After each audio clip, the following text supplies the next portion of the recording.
Good afternoon, everyone. Good afternoon. Happy Monday. Good to see all of you here. I want to start with a preview of President Trump's very busy schedule for the week. Later this afternoon, the president will be making a major announcement focused on the childhood autism epidemic, alongside his top health advisors who are working to make America healthy again. This will be a powerful display of how the entire Trump administration is committed to addressing root causes of chronic conditions and diseases, embracing full transparency in government, and championing gold standard science. Tonight, the president will depart to New York City ahead of the 80th session of the United Nations General Assembly. He will be joined in New York City by the First Lady.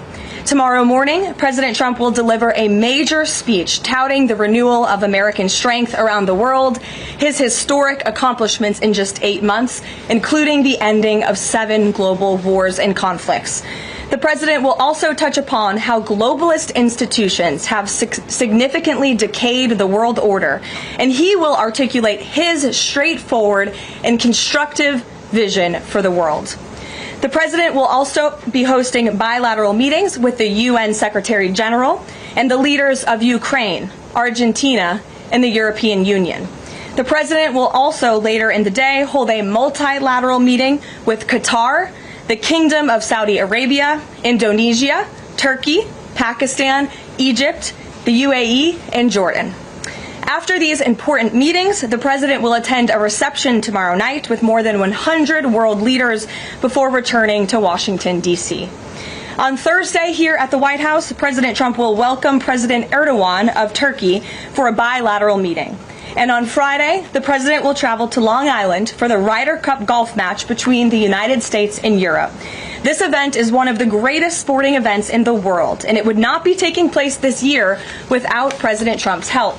President Trump signed an executive order last week preventing a strike that would have crippled the New York City area ahead of the tournament, and at the request of the 5 labor unions who all represent workers on the Long Island Railroad. One of the greatest golfers in the world, Bryson DeChambeau, praised the president's critical intervention, saying, quote, "When the possibility of a strike threatened to disrupt transportation and attendance, President Trump stepped up and took the action needed to protect this world-class competition."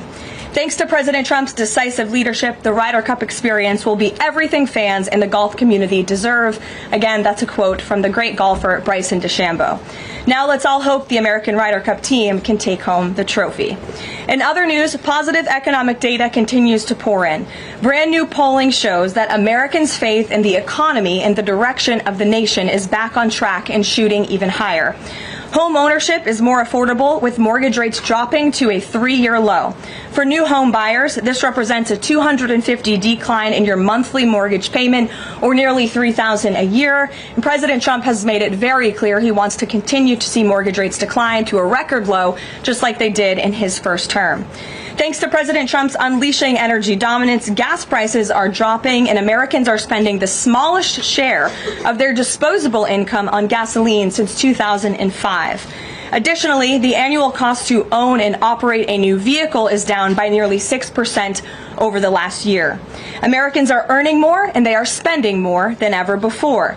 After inflation outpaced for 26 straight months under Joe Biden, real wages have increased nearly every month since President Trump took office, with wages for blue-collar workers rising at the fastest rate in 6 decades. Retail sales are also booming, up 5% over last year, and the stock market is booming, and Americans' retirement accounts continue to do well, with the Dow, S&P 500, and NASDAQ all hitting new record highs. In fact, the S&P 500 is up nearly 15%, and the NASDAQ is up more than 21% since Election Day. As part of President Trump's mission to restore America as the manufacturing superpower of the world, he has secured nearly $9 trillion in U.S. investment, nearly 9 times more than Biden attracted in his entire 4-year term, and we expect that number to be upwards of $15 trillion very soon. We're already seeing the initial economic benefits of these investments, with industrial production recently rising to an all-time high.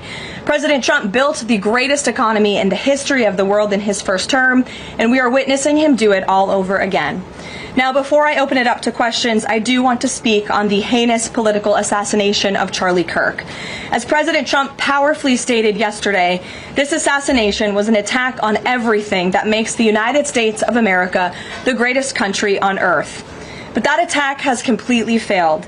The heartwarming response from the overwhelming majority of the American people over the past 2 weeks is all of the proof that you need. The assassin who took Charlie's life can destroy flesh and blood, but he can never destroy the values that Charlie stood for. All across the country, millions of Americans have prayed, hosted vigils, attended church services, became politically engaged for the first time, and honored the legacy of Charlie and the ideals he died speaking for. The beautiful memorial service attended by President Trump and 100,000 great Americans in State Farm Stadium yesterday was just the latest example. And Erica Kirk's mercy was one of the greatest acts of grace this world has ever seen. May God continue to watch over Erica and their beautiful children. Unfortunately, there have been some jarring exceptions to this unity. This past Friday, 58 House Democrats voted no, and 38 voted present on a resolution that simply stated, condemning in the strongest possible terms the assassination of Charles James Kirk and all forms of political violence. There were no strings attached to this vote. This was a simple gesture of human decency to denounce political violence. I wish I could say that this was only a fringe group, but 96 votes is nearly half of the entire House Democrat caucus. And they didn't just vote against this basic resolution condemning political violence. A number of those same Democrats took to the House floor to smear Charlie Kirk's name. The man wasn't even buried yet, and Democrat members of Congress were denigrating his memory on the floor of the House of Representatives. This was truly a sad moment and a clear reflection of how radical the Democrat Party has become. Many Democrats in elective office have now been totally captured by a radical fringe of the far-left base who want to dehumanize every person they disagree with. We must continue to call this wickedness out. It's the only way that our nation can heal. For too long, past leaders have offered platitudes while political violence has been allowed to fester and harm innocent Americans. There has been coordinated campaigns dating back years, spearheaded by radical left-wing organizations centered on dehumanizing, intimidating, doxing, and even attacking Americans whom they disagree with. These groups have radicalized impressionable individuals to foment violence. An attempted transgender assassin traveled to Justice Brett Kavanaugh's family home with plans to end his life.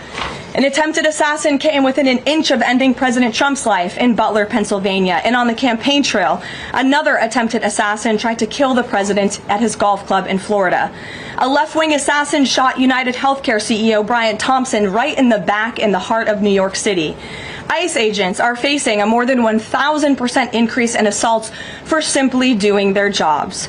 Violent radical left-wing mobs engaged in illegal behavior, targeted Jewish Americans, and shut down America's college campuses under the previous administration.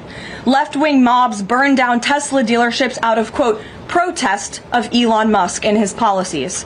In May, a left-wing activist shouting "Free Palestine" murdered 2 innocent Israeli embassy staffers outside of the D.C. Jewish Museum here in Washington. These are just a few examples, prominent examples, of the growing left-wing political violence in our country. Enough is enough, and as President Trump has promised, he will directly address the dark sources funding and supporting this domestic terrorism to finally restore order in our country. The American people can expect further, very strong action on this very soon. Everyone, Republican, Democrat, everyone in between, we all deserve to live in a country where we do not have to fear for our lives simply for stating what we believe in. With that, I will take your question. In today's new media seat, we have Monica Page, who is the White House correspondent for Turning Point USA's news organization, on the front lines. Monica, thank you for being here. We're so sorry for the loss of Charlie. I know you work for him, you were very close to him, and we appreciate your being in the new media seat and also your commitment to covering the White House. You are here every day, just like the rest of everyone in this room. So why don't you kick us off today? Thank you so much, Karoline. I don't think you realize how much it means to me to be here in this seat, especially on behalf of Turning Point USA and Frontlines. We greatly appreciate it. We also greatly appreciate the outpouring of support and just the really kind words that we heard yesterday at the memorial service. That means more to us been, I don't think anybody ever knows. And even the global support that we're seeing for Charlie has been overwhelming, and it doesn't go unnoticed. So thank you so much. I have 3 questions, if I may, on the horrific murder of Charlie Kirk. Government and local officials said that Antifa inscriptions were engraved in these bullet casings that killed Charlie Kirk. It appears to be a trend, especially after what we saw in the Annunciation Church shooting, Catholic Church shooting.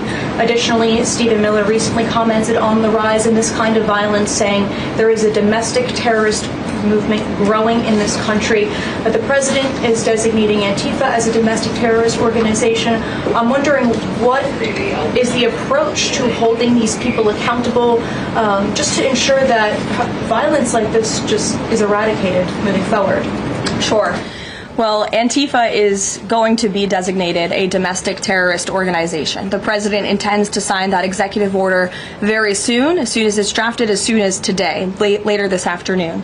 And this is something the president campaigned on, because we have seen a rise in violence perpetuated by Antifa radical people across this country who subscribe to this group.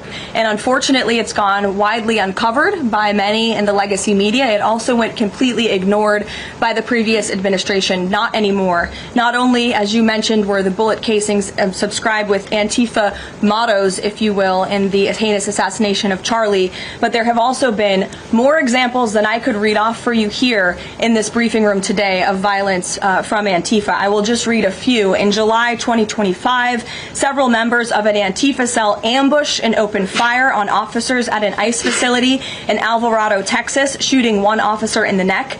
Also in July 2025, 3 Antifa members were charged with assaulting a police officer during a violent riot outside an ICE facility in Portland, which for weeks prior had been under siege from the local Antifa terror cell. In February 2024, a transgender Antifa terrorist detonated an explosive device outside of the office of the Republican Attorney General of Alabama. In July 2023, Antifa members linked to abortionist group Jane's Revenge firebombed pro-life facilities and vandalized churches. In January 2022, a suspected Antifa member was arrested for bringing a pipe bomb to a pro-Trump event. In January 2021, an Antifa supporter threatened to shoot police officers and Trump supporters outside of the Florida State Capitol building. Again, I could continue to list many more examples for those in the room who don't believe this is a serious threat to American safety and our national security, but this administration knows that it is. That's why the president will be signing this order. And we will also be, most importantly, looking at who is funding Antifa and who is funding these other violent left-wing groups that we've seen perpetuate so much crime and mayhem across our country. Thank you. And Charlie Kirk died exercising his First Amendment right, willingly debating, conversing with everybody and anybody. That was what he did. So what message does this White House have now to all Americans who feel like they are too afraid to express their beliefs, their values, their morals in the wake of such horrific violence? I think the president has answered this, and I will leave it to his response, Monica, where he so beautifully said, we have to keep fighting. We have to keep speaking up. We have to keep speaking our mind. I know that's what Charlie would want us to do, and we have a right to free speech in this country. The president supports it. It is protected by our beautiful Constitution, and Americans should not cower in fear. They should rise up in courage to continue speaking the truth. And to end on a lighter note, Karoline, sure. I'd love to know what your favorite memory of Charlie is. Sure. Charlie was a great guy, and he was, of course, a very influential person in the conservative movement, in the MAGA movement. He was so helpful to the president during the campaign and to all of us who worked on that campaign, that historic campaign. I myself had many great memories going on Charlie's amazing podcast and his show. He was always willing to text people with words of encouragement. In fact, my last text exchange with him was the day before he died, and he was asking for my husband and I's address to send a children's book to our son. And I think that just speaks to the type of person that he was. And I know so many of us here at the White House are going to miss him very much. Thank you, Caroline. Thank you. Gabe. Karoline, thank you. Regarding the autism announcement, Sure. Why now? Does the administration have new data that hasn't been published previously showing a possible link between acetaminophen and autism? I know there's been many reports about what this announcement at 4 o'clock will be, Gabe. The president is very excited about this, so I don't want to scoop the president of the United States and our Secretary of Health and Human Services, but what I can assure you is that Robert F. Kennedy and the incredible health team that this president has put together are really viewing things in a much different lens, and they are paying attention to studies and the gold standard of science and research that many in this city for far too long have turned a blind eye to. So I think Americans are going to be enlightened and proud of what they hear later this afternoon, but I won't get ahead of the president on exactly what that announcement entails. On a different topic, going back to the president's social media post from over the weekend regarding the DOJ and his seeming frustration that they hadn't taken action quickly enough. I want to point to something that the president said during his inaugural address. Never again will the immense power of the state be weaponized to persecute political opponents. We will not allow that to happen. Is the president going back on his promise? No. In fact, the president is fulfilling his promise to restore a Department of Justice that demands accountability. And it is not weaponizing the Department of Justice to demand accountability for those who weaponized the Department of Justice. And nobody knows what that looks like more than President Trump. We are not going to tolerate gaslighting from anyone in the media or from anyone on the other side who is trying to say that it's the president who is weaponizing the DOJ. It was Joe Biden and his attorney general who weaponized the DOJ. Joe Biden used this sacred American institution to go after his political opponent in the middle of an election year. And you look at people like Adam Schiff and like James Comey and like Letitia James, who the president is rightfully frustrated. He wants accountability for these corrupt fraudsters who abused their power, who abused their oath of office to target the former president and then candidate for the highest office in the land. And I think the president is reaffirmed in those frustrations and his hope for accountability by the millions and millions of people who reelected him to this office with a mandate to demand accountability. And the president has not been shy about this, Gabe. In fact, when he traveled to the Department of Justice earlier this year, all of you were there to cover it. He said, quote, "I demand a full and complete accountability for wrongs and abuses that have occurred. The American people gave a mandate to investigate and root the corruption out of our system," and that's what the president wants to see done. Karoline. Ed. On the autism issue again, there are reams of scientific research that suggests there's no clear link between autism and acetaminophen usage. You're suggesting today they may have new information on this. A lot of it, and this entire debate, has the potential to confuse women, especially pregnant women, about what to do. What do you say to those that say what you're doing today potentially just introduces more confusion into the debate? I think women for many years, in fact for decades, Ed, have been confused by the rapid increase in autism in this country, in the childhood epidemic that is chronic epidemic, disease epidemic that is plaguing America's youth. Women are confused about that and they want answers to that. And that's exactly what this administration is focused on finding. And before you jump to conclusions based on reports that the White House has not even confirmed, I would encourage everyone in this room to go into the 4 o'clock announcement with some critical thinking skills and with some open ears to actually listen to what the president and his team of outsiders have to say about this. And there will be a number of things that will be announced and discussed. And I think, I know as a mother myself, I speak, I believe, for many mothers across the country who really want answers to what is happening to our nation's children. So again, I won't get ahead of the president, but I think everyone in this room needs to tone down the judgment before you even hear what people are going to say. Sure. Thanks, Caroline. So two on the Holman investigation. I mean, can you just speak to, did the president ask the Justice Department to close the case, and does Holman have to return the $50,000? Well, Mr. Holman never took the $50,000 that you're referring to, so you should get your facts straight, number one. Number two, this was another example of the weaponization of the Biden Department of Justice against one of President Trump's strongest and most vocal supporters in the midst of a presidential campaign. You had FBI agents going undercover to try and entrap one of the president's top allies and supporters, someone who they knew very well would be taking a government position months later. Mr. Holman did absolutely nothing wrong, and even the president's Department of Justice, even Kash Patel's FBI, looked into this just to make sure. They had a number of different prosecutors and FBI agents who looked into this. They found zero evidence of illegal activity or criminal wrongdoing. In the White House and the president stand by Tom Homan 100% because he did absolutely nothing wrong, and he is a brave public servant who has done a phenomenal job in helping the president shut down the border. Mary. Thanks, Karoline. I have two questions on far-left violence. Sure. The first one, the president said yesterday that the bullet hit Charlie, but it was aimed at every one of us. Do you and your colleagues have a heightened sense of fear following this shooting and this far-left violence we're seeing across the country?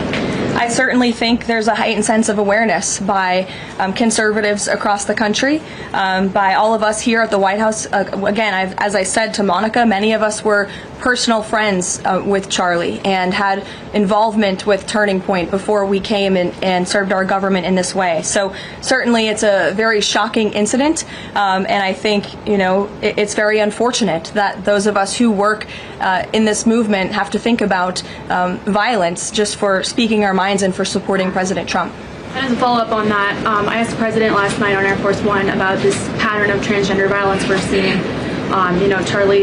Charlie's killer lived with his boyfriend who identifies as transgender, and then we had the Annunciation shooting, the Covenant shooting, all of these incidents. The president said that we're looking into transgender violence. Does that mean the FBI is looking into it? And can you give any more clarity on how the administration is viewing this uptick in specifically transgender violence? It's definitely something worth looking into, and I think anyone who denies that at this point is being willfully ignorant. And the administration is taking it seriously, all causes of violence, and why these people would be driven to such evil and such hatred.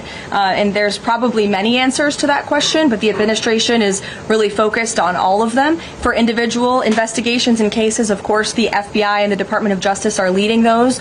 But as for this overall violence and domestic terrorism that we're seeing, the White House and the president's policy team will be leading the charge, and that really begins with designating Antifa as a domestic terrorist organization. And I can assure you there will be additional actions to come. Sure, in the pink. Thanks, Caroline. Liz Landers with PBS NewsHour. I just wanted to follow up quickly on something that the president had said yesterday. So we heard from Erica Kirk. She said she forgives the man who shot and killed her husband. And then right after that, we heard from the president who said, I hate my opponent and I don't want the best for them. How does that square with bringing down the temperature of political violence in this country? And then, if I could, I had a follow-up on Venezuela, too. Look, the president is authentically himself. I think that's why millions of Americans across the country love him and support him, including Erica Kirk, who you saw so beautifully was on stage with the president in an unthinkable moment, in the midst of an unthinkable tragedy, and was leaning on the president for support during that time. And he was there to give it to her, as well as the vice president and many other top-ranking cabinet officials. Kayla. Thanks, Caroline. On TikTok, the deal. How much is the deal? And if you can't give an exact number to how much the deal is, when can we expect to learn how much the deal is being valued at? And then separately, who are the members involved in the deal? Like, can you share any more details there? So I don't have a specific number for you, nor am I going to confirm the specific individuals and entities in the deal, Kayla, but I do have several details I'm happy to run through for all of you, and the president will be signing the deal, the official deal, later this week at some point.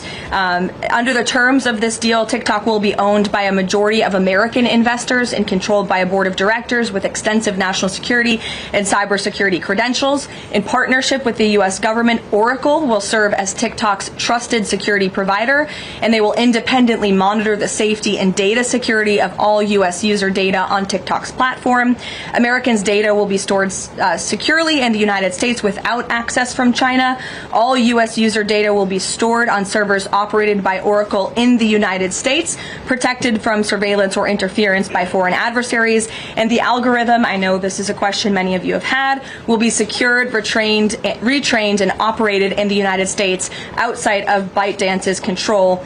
And TikTok will remain globally interoperable, meaning TikTok users in the U.S. will be able to see videos posted by users in other countries and vice versa. While I don't have a number on the specific deal, we do expect that thanks to the president's leadership and the securement of this historic deal, businesses using TikTok will generate as much as $178 billion in economic activity within the U.S. over the next 4 years. So this is great news, not just for the millions of American youth who use TikTok. Their data will be safe and secure with this new deal. They'll continue to use this very fun app, but it's also great news for all of the small business owners who have really been able to make a living off of the use of TikTok as well. And if I could just get one more as it relates to China, on crop prices with farmers, as there's still no official trade deal with China, farmers are getting a little bit antsy navigating, prices being weak and not strong. How is the administration, thinking about farmers right now? Is there anything we can expect to see from the administration on, sort of bailing farmers out should prices continue to not work in their favor? Well, the administration is completely understands the anxiety of farmers. We're very much aware of this issue. It has been a part of our discussions, the trade team's discussions with their Chinese counterparts. As for any specific actions, I don't have any news on that for you today, but I can fully assure you the entire National Economic Council in this building, as well as our Secretary of Agriculture, Brooke Rollins, have been talking with the trade team about this. There's been many meetings on this, and they are on the ball, but I don't have anything specific for you today. Sure, Selena. Thanks, Karoline. But the case against Letitia James was extensively investigated for 5 months, and President Trump's handpicked Attorney General Eric Siebert could not find any evidence that he committed a crime. So is the president saying here it doesn't matter if there's a crime, he just wants his political enemies to be charged? Well, let me just walk you through Letitia James. Letitia James completely abused her oath of office. Letitia James was actively and openly engaged in lawfare. You talk about weaponizing the Department of Justice. What was Letitia James's campaign slogan? It was prosecute Donald Trump. She was saying she was going to prosecute Donald Trump before she even knew if Donald Trump committed a crime, which of course we did not. Those are not the words of a serious prosecutor. Those are the words of a corrupt politician who is abusing their power. She actively campaigned on that. She also led the witch hunt, the financial fraud investigation against President Trump and the Trump Organization, and an appeals court tossed that case out, a $500 million civil fraud penalty in August, which was another win for the president and exonerated him of this witch hunt and showed that this is an individual who is corrupt and abused her oath of office. And we also have evidence of her mortgage fraud. An April report from a white-collar fraud investigator found that there was documented evidence that James engaged in a consistent pattern of financial and property disclosures that raise serious legal questions. But why won't the president accept the conclusions of his Justice Department to not bring charges against Letitia James? In fact, you had Bondi and Blanche top DOJ leadership who were against ousting Eric Siebert, who again was picked by President Trump. I just answered that question for you, and the president has every right to express how he feels about these people who literally campaigned on trying to put him in jail, who literally tried to ruin his life and ruin his businesses, and he wants to see accountability for those who abuse their office and abuse their power. And Letitia James absolutely did that, whether you want to admit it or not. Is that not retribution, though? Jeff, it's accountability. Thanks, Jeff. Karoline. 2 foreign policy questions. President Putin has offered President Trump a 1-year extension of the latest, for the most recent treaty limiting nuclear weapons. Does the White House have a reaction to that? Does the president want to accept that offer? And then one separate issue, just generally, what is the president's response or reaction to the number of countries this week who are planning to or have recognized a Palestinian state? 2 great questions, Jeff. To your first question about Russia, the president is aware of this offer extended by President Putin, and I'll let him comment on it later. I think it sounds pretty good, but he wants to make some comments on that himself, and I will let him do that. As for all of these Western nations that are recognizing a Palestinian state, the president has been very clear. He disagrees with this decision. He spoke about that in the UK, standing right next to his friend, Prime Minister Starmer, and he feels this does not do anything nothing to release the hostages, which is the primary goal right now in Gaza, does nothing to end this conflict and bring this war to a close. And frankly, he believes it's a reward to Hamas. So he believes these decisions are just more talk and not enough action from some of our friends and allies. And I think you'll hear him talk about that tomorrow at the UN. Kristen. Thanks, Karoline. Just going back to this Letitia James story, what does President Trump plan to do if the Attorney General, Pam Bondi, tells him that there is not enough evidence to bring his political opponents' cases or to charge those cases? That's a hypothetical question, Kristen. That hasn't happened at this point. But we did see one U.S. attorney not be able to find enough evidence, and now they no longer have a job. Is that something that you would consider? Look, the president stands with Pam Bondi 100%. He made that clear this weekend. He answered questions from all of you last night on Air Force One. He said the same, and that's how he feels at this moment in time. Just one more thing on the Attorney General. Go ahead. Pam Bondi. Karoline, would the president support designating Russia as a sponsor of terrorism if it does return kidnapped Ukrainian children? And secondly, we just found out through questioning that Hunter Biden sat in on the discussions of his pardons. What's the White House response to that? Unfortunately, I think it's unsurprising, and it's also very telling that one of the only pardons Joe Biden signed on his way out the door was the pardon of his son. Everything else was signed with an auto pen, but that one was clearly his own signature. To your first question about Russia, I have no news to share with you on that. Sure, in the yellow. According to media reports, Maduro has sent a letter to President Trump, but President Trump avoided saying whether he has read it. Did he receive it? We have seen this letter. Frankly, I think there were a lot of lies that were repeated by Maduro in that letter, and the administration's position on Venezuela has not changed. We view the Maduro regime as illegitimate, and the president has clearly shown that he's willing to use any and all means necessary to stop the illegal trafficking of deadly drugs from the Venezuelan regime into the United States of America. Context of the letter? Gilbert, go ahead. You and then go ahead. Sure. Thank you, Karoline. Whitline with Borderhawk News. The admin has openly discussed taking legal action against officials in sanctuary jurisdictions. Just this last weekend, we saw Mayor of Evanston, Daniel Bliss, rioting and protesting outside an ICE facility near Chicago. Are there plans to start arresting sanctuary mayors or governors going forwards? Unless they commit a crime, I don't see them being arrested. But if they are violating federal law, if they are violating state law, then of course they should be arrested by state and local law enforcement. If they're violating federal law, then they can expect the consequences of that behavior. Nick. Thank you, Karoline. Would the president like to see Congress pass a national holiday honoring Charlie Kirk annually? That's an interesting question. I'm sure he wouldn't oppose such a thing. But you can pose that to him yourself next time you get the chance. Sure thing. And to follow up, too, I know the president is honoring Charlie with the Presidential Medal of Freedom. Is there anything else that we don't know of in the works to honor Charlie? Not at this time, but we do look forward to that Medal of Freedom ceremony very soon. Daniel. Thanks, Karoline. This past Friday, Adam Schiff, Tim Kaine, they introduced a resolution on Capitol Hill aimed at stopping the successful kinetic strikes against narco-terrorists in the Caribbean Sea. What does a move like this, what type of message does it send to families, specifically families who have suffered at the hands of deadly narco drugs like these? I definitely think it sends the wrong message. We wish that Democrats would get on board with a very simple idea of ending drug trafficking and securing our homeland. And I saw a report this morning that the Dominican Republic actually helped us seize a boat that was on its way from Venezuela to the United States of America with lots of deadly drugs on board. And so if you actually hear from Caribbean nations in the region, they are thankful and grateful for the administration's efforts, and they're working alongside us to end this plague of drug trafficking through their seas. Sure, Karen. Over the weekend, Democratic leaders Chuck Schumer and Hakeem Jeffries sent a letter to the White House asking for a meeting with the president to talk about government funding. Has the White House responded to that letter, and will the president sit down with them to talk about this, given that deadline is now 8 days away? Discussions are ongoing with both Republican and Democratic members of Capitol Hill. I don't have any meetings or any scheduling updates for you today, but what I will share is that what this White House wants and what Republicans want. We want a clean clean funding extension to keep the government open. That's all we're advocating for, a simple, clean budget extension, a straightforward, responsible solution to keep the government open to November 21st and allow the full year appropriations process to move forward. And I will add, this is the same budget that the Democrats approved 6 months ago, just adjusted for inflation.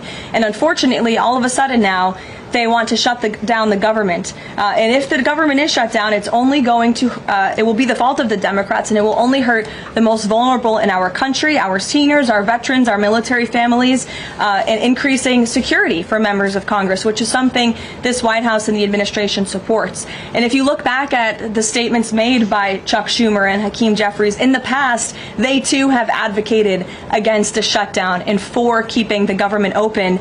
Democrat Chuck Schumer himself said a shutdown would mean chaos and pain and needless heartache for the American people. He said once, avoiding a shutdown is very good news for the country, for our veterans, for parents and children, for farmers, and for small businesses. Hakeem Jeffries also said it's about the harm. Families will be hurt if there is a government shutdown. Farmers will be hurt. Holiday travel will be impacted. Democrats clearly know what the right thing to do is here. It's to join with Republicans to pass this clean funding extension. That's what the White House and the president wants. And with that, we will see you all at 4 o'clock for this big announcement later on. Thanks, guys.